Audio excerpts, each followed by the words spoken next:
शहर की गलियां भरी हुई थीं, लोगों से, हॉर्न से, दुकानों से, मोबाइल कॉल्स से और सबसे ज्यादा उम्मीदों से। ईशान एक मेट्रो स्टेशन की सीढ़ियों पर बैठा था, सूट में थका हुआ, पीठ से टिका हुआ, जैसे शरीर बैठा हो और आत्मा लेटी हो। उसके मोबाइल में दर्जनों नोटिफिकेशन थे, ऑफिस की मेल, माँ की मिस्ड कॉल, किसी पुराने दोस्त का भाई जिंदा है वाला मैसेज। पर उसके मन में कुछ और चल रहा था। न कोई विचार, न कोई योजना, सिर्फ एक अजीब सी खालीपन। कभी कभी खालीपन बोझ से भी भारी होता है। उसने आंखें मूंद लीं। कुछ पल को कोई देखने वाला नहीं था। यही है क्या जिंदगी? उसने मन ही मन पूछा। जवाब नहीं आया।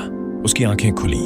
सामने बोर्ड पर लिखा था, ध्यान और योग केंद्र, 3री मंजिल पर। वो हंसा, धीमे से, जैसे खुद से कह रहा हो। शायद भगवान को भी अब ऊपर की मंजिल पर ही रखा गया है। वो उठा, टाई डीली की, मोबाइल साइलेंट किया और पहली बार बिना सोचे, बिना चाहे वो सीढ़ियां चढ़ने लगा। हर सीढ़ी पर जैसे कोई बोझ उतरता गया। पहली पर ऑफिस का प्रेशर, दूसरी पर रिश्तों की उलझन, तीसरी पर खुद से खुद की नाराजगी। जब वो 3री मंजिल पर पहुंचा, दरवाजा खुला था। भीतर कोई नहीं था, सिर्फ एक कमरा, मौन, खाली और शांत। एक और चटाई रखी थी, एक धूप बत्ती जल रही थी। ईशान ने जूते उतारे, चुपचाप उस चटाई पर बैठ गया। किसी ने रोका नहीं, किसी ने पूछा नहीं, कोई मंत्र नहीं, कोई दिशा नहीं, बस मौन। और वह मौन जैसे भीतर उतरता जा रहा था। उसकी बंद आंखों के पीछे शोर था, बॉस की डांट, पिता की खामोशी, प्रेमिका की शिकायतें, बचपन की यादें। सब। ईशान के जीवन में एक बड़ा परिवर्तन आता है, कुछ छूटता है, बिखरता है। वह पहली बार टूटता नहीं, खुद से टकराता है। वो ध्यान कक्ष से लौटा तो दुनिया वही थी, ऑफिस वही था, ट्रैफिक वही, कॉल्स वही, पर उसके भीतर कुछ अजीब सा हिल गया था। उस रात उसने खाना नहीं खाया। बिल्कुल भूख नहीं थी, पर कोई उदासी भी नहीं, बल्कि कुछ ऐसा जो शब्दों में नहीं आता, जैसे कोई दरवाजा खुलने वाला हो। और फिर अगले दिन दरवाजा सचमुच खुला, पर भीतर हवा नहीं थी, एक तूफान था। ईशान को अचानक ऑफिस से निकाल दिया गया। परफॉर्मेंस कंसर्न्स, उन्होंने कहा, पर वह जानता था असली वजह ये नहीं थी। असल में वो अब कोशिश नहीं कर रहा था, वो अब भाग नहीं रहा था। फिर एक कॉल आया, श्रुति का, उसकी प्रेमिका। या शायद अब नहीं। तुम बदल गए हो ईशान, तुम अब चुप रहते हो। मुझे ऐसा नहीं चाहिए, मैं जा रही हूं। अच्छा, रहना। फोन कट गया। वो पल जब दो सबसे पक्की चीजें, नौकरी और प्रेम, दोनों एक साथ हाथ से फिसल जाई, तो आदमी का मन पहले सवाल करता है, अब मैं क्या करूं? पर ईशान ने पहली बार सवाल नहीं किया। वह बस बैठ गया कमरे के कोने में, जहां एक पुराना दिया पड़ा था, धूल से भरा। उसने उसे उठाया, साफ किया, जलाया और उसे देखने लगा। शब्द नहीं थे, सिर्फ लौ थी, हिलती हुई पर स्थिर। उसे नहीं पता चला कि कब रात बीत गई, कब आंखों से आंसू बहे, कब शरीर कांपा और कब मन शांत हुआ। पर उस रात पहली बार उसने खुद से कहा, जो कुछ छूटा है वो शायद कुछ खोलने के लिए छूटा है। और पहली बार भीतर से कोई आवाज आई, बहुत धीमे, जैसे ब्रह्मांड फुसफुसा रहा हो, अब तुम खाली हो, अब मैं आ सकता हूं। ईशान अपने टूटेपन के बीच किसी सद्गुण की तरह उस मौन को महसूस करने लगता है, जिसे अब तक वह डरता था। अब वह बाहर नहीं, भीतर देखना शुरू करता है। अब तुम खाली हो, अब मैं आ सकता हूं। सुबह के 3 बज रहे थे। खिड़की के बाहर हल्की हवा बह रही थी और खिड़की के अंदर ईशान एक कुर्सी पर बैठा था। न सो रहा था, न जाग रहा था। कोई सपना नहीं था, कोई विचार भी नहीं, बस मौन। वो मौन जिसे कभी उसने अकेलापन कहा था, वो मौन जिसे वो भागने के लिए टीवी, मोबाइल और लोगों से भर देता था। आज वह मौन उसे देख रहा था। कमरे के कोने में पड़ी दीवार पर एक चांदनी की रेखा उतर आई थी और उस उजाले में ईशान ने देखा, वो खालीपन डरावना नहीं था, वो तो जैसे किसी गहरी पुरानी पहचान का द्वार था। उसके मन में एक सवाल तैरा, बहुत शांत, बिना आहट के, क्या मैं वही हूं जो मुझे अब तक सिखाया गया है? पद, नाम, रिश्ता, करियर, अतीत, ये सब अगर छूट जाए तो क्या बचेगा? वो धीरे धीरे कुर्सी से उठा, अलमारी खोली, किताबें देखी, योग वशिष्ठ, उपनिषद, गीता सब थी, पर किसी में वो शब्द नहीं थे जो अभी भीतर बोले जा रहे थे। वो शब्द नहीं थे, बस स्पंदन था। उसने बिस्तर पर एक चादर बिछाई, तकिया नहीं रखा, पीठ सीधी की, आंखें मूंदी, और जैसे ही उसने पहला गहरा सांस भरा, एक हल्का सा कंपन उसके भीतर उठा।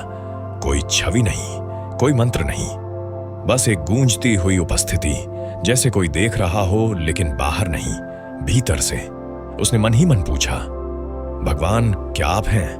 कोई उत्तर नहीं आया, पर मौन और गहरा हो गया, और उसी गहराई में उसने पहली बार न होने का स्वाद चखा। वो न ईशान था, न पुरुष, न प्रेमी, न बेरोजगार। वो बस एक होना था, एक मौन अस्तित्व। और उस मौन में जैसे कोई पुरानी याद जागी, जन्म से पहले की, देह से परे की।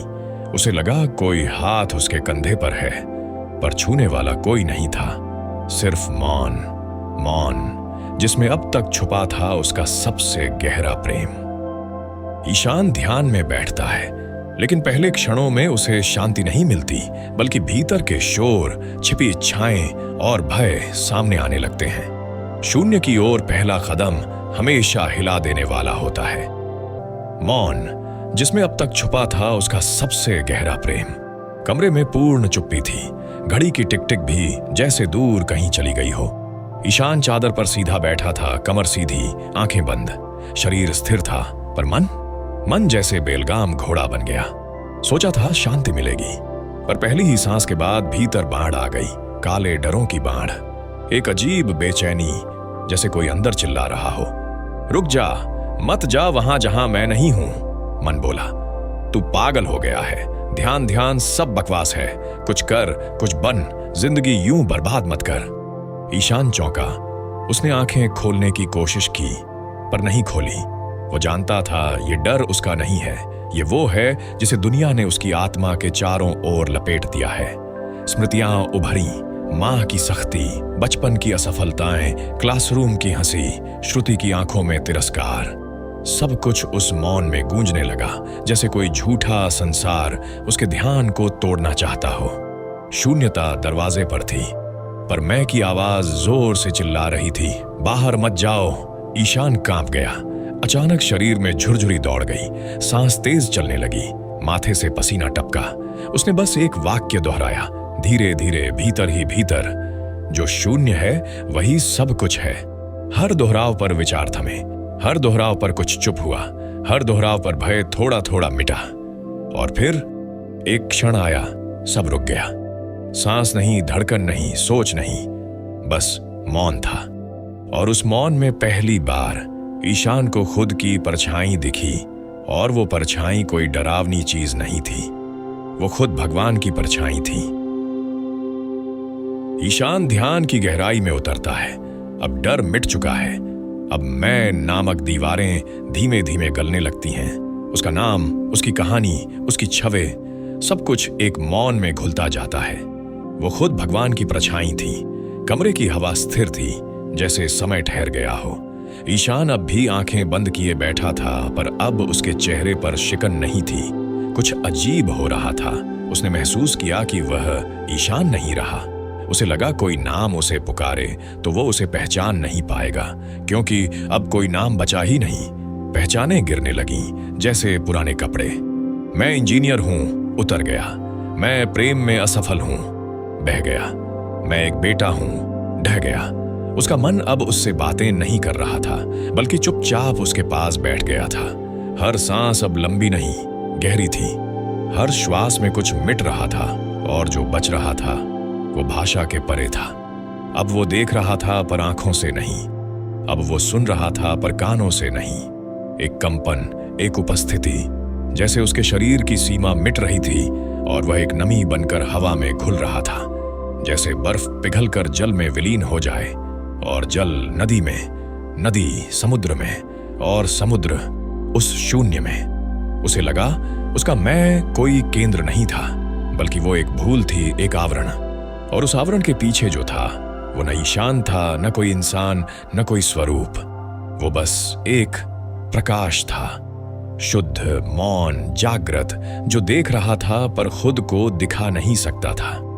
ईशान अब नहीं था, पर जो था वही सबसे सच्चा था। ईशान अब मैं की सीमाओं से परे जा चुका है।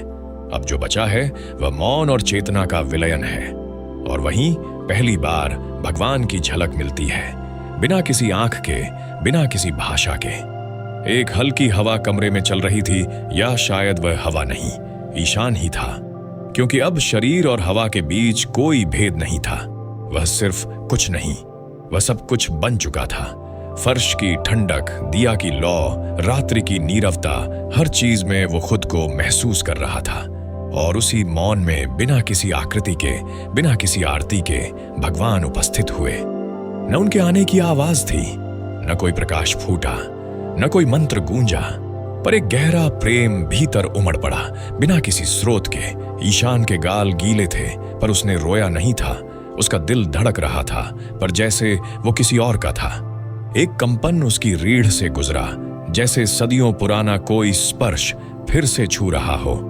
मैं आया नहीं हूं, मैं तो हमेशा से यहां था। कोई आवाज नहीं थी, पर वह सुन पा रहा था। जब तुम कुछ भी नहीं रहे, तब मैं तुम्हारा सब कुछ बन गया। ये कोई दर्शन नहीं था, यह कोई दृश्य नहीं था, ये एक अनुभव था, अस्तित्व के मूल में उतर जाने का। ईशान अब ईशान नहीं रहा। वह मैं नहीं था, वह तू नहीं था, वह बस था। और उस होने में कोई द्वैत नहीं बचा था, केवल एक, जिसे धर्मों ने ब्रह्म कहा, सूफियों ने हक और संतों ने शून्य। उसी शून्य में ईशान को पहली बार महसूस हुआ, भगवान बाहर नहीं है, भगवान वही है जो अब मैं हूं। ईशान अब उस मौन स्थिति में है जहां शब्द अस्तित्व खो देते हैं। वहां कोई विचार नहीं बचता, कोई इच्छा नहीं। वही शून्यता अब बोल रही है बिना बोले। समय जैसे विलीन हो चुका था। कितनी देर बीत चुकी थी, ईशान को पता नहीं था। घड़ी बंद नहीं हुई थी, पर अब वह घड़ी की परिभाषा से परे जा चुका था। विचार नहीं थे, इच्छाएं नहीं थीं, यहां तक कि अब कोई ध्यान कर रहा हूं कि भावना भी नहीं थी। बस एक मौन था, और उस मौन में एक असीम संवाद। ऐसा लग रहा था कि ब्रह्मांड ईशान से बातें कर रहा है, पर बिना शब्दों के, जैसे ध्वनि भी मौन में नहाकर पवित्र हो गई हो। वो जो महसूस कर रहा था उसे कहा नहीं जा सकता। जैसे कोई साज बज रहा हो, पर उसके तार न हो। जैसे किसी माँ ने सिर सहलाया हो, पर शरीर को छुआ ही ना हो। जैसे कोई किताब खुली हो, जिसके हर पृष्ठ पर कुछ नहीं लिखा, फिर भी हर पंक्ति पढ़ी जा रही हो। शून्यता बोल रही थी, और ईशान अब सिर्फ सुन रहा था। मैं हूं, पर शब्द नहीं हूं। मैं प्रेम हूं, पर संबंध नहीं हूं। मैं सत्य हूं, पर तर्क नहीं हूं। उसे अब समझ आ गया था, ध्यान कोई तकनीक नहीं, कोई मंजिल नहीं, कोई उपलब्धि नहीं। ध्यान एक मृत्यु है, जहां मैं मरता है और वह प्रकट होता है। और वह कभी नहीं बोलता, वह बस मौन में उतरता है। ईशान अब मौन हो गया था, पर यह मौन चुप्पी नहीं, एक गूंज थी जो अंतरिक्ष के हर छोर तक जाती थी। उसने आंखें खोली। कमरा अब भी वही था, दिया अब भी जल रहा था, लेकिन सब कुछ अलग था, क्योंकि अब देखने वाला कोई मैं नहीं था। ध्यान की गहराई से बाहर निकलने पर ईशान उसी जीवन में लौटता है, वही लोग, वही समस्याएं, पर अब उसे सब कुछ नया दिखता है, क्योंकि अब देखने वाला मैं मौन है। ईशान ने धीरे से आंखें खोली। उसे लगा कोई जन्म पूरा हो गया, या शायद एक नया जन्म शुरू। वह उठा, बिल्कुल शांत चाल में कमरे की खिड़की तक गया। सूरज की पहली किरणें धरती को छू रही थीं, लेकिन इस बार धूप में कुछ और था। वह पहली बार देख रहा था, बिना नाम के, बिना अपेक्षा के, सिर्फ देख रहा था। एक कौआ सामने की रेलिंग पर बैठा था। वो कौआ बस कौआ नहीं था, वो भी मौन था। एक पड़ोसी बालकनी में कपड़े सुखा रहा था। वो आवाजें कर रहा था, लेकिन ईशान को उनमें भी शांति महसूस हुई। फोन फिर से बजने लगा। ऑफिस से कॉल, माँ का मैसेज, एक पुराना मित्र। ईशान ने फोन उठाया, लेकिन इस बार जवाब देने की कोई जल्दबाजी नहीं थी। उसने स्क्रीन बंद की और हल्के से मुस्कुराया। अगर इस मौन ने आपके भीतर कुछ छुआ हो, अगर किसी एक वाक्य ने आपके भीतर हलचल मचाई हो, तो इस संदेश को केवल अपने तक मत रखिए। इसे किसी ऐसे व्यक्ति तक पहुंचा दीजिए जो भीड़ में खो गया है, लेकिन मौन में खुद को खोज सकता है। इस यात्रा को फैलाइए, क्योंकि जो शून्य है वही सब कुछ है। वीडियो को लाइक करें, चैनल ध्यान चेतना से जुड़ें और हर दिन कुछ पल खुद के साथ मौन में बैठें। वहीं परमात्मा आपका इंतजार कर रहे हैं।